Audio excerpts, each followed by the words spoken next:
In this video, I'll be showing you how to create your own guild in Where Winds Meet.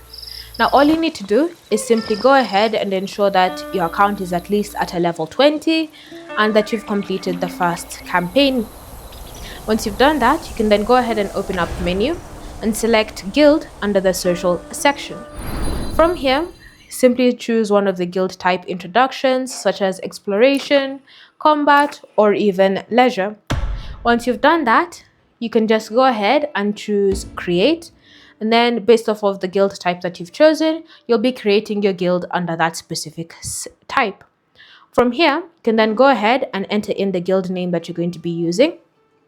And then once you've successfully entered in the name, you can now customize your banner. So you can change the flag shape, you can change the banner pattern to something completely different, and you can even choose to have your own custom text on that specific banner.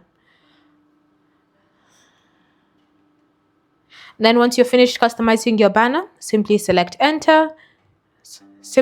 confirm, and you can see you've successfully created your own custom banner. Then from here, you can choose to change the preferred language. You can choose to choose the region where your guild is going to be based in. You can choose whether it's always going to be online or not. You can choose join method. So either you review the applications yourself or you have them auto approved. And then you can choose your own and enter your own guild declaration.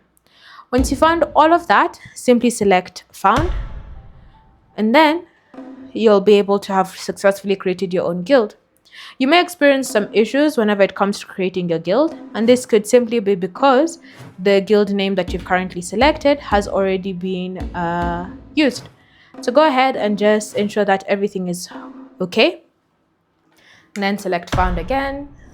And there you have it. You've successfully created and founded your own guild. Now from here, you can choose to invite members. So these can be your friends or just random players that you see online. Or you can just choose to continue like that. And then you'll also be brought to your guild page where you can see all the events that are currently available, your member roster, so all the people part of your guild, as well as your homepage. Thanks for watching. If you have any questions or comments, feel free to leave them down in the comment section below, and I'll see you in the next video.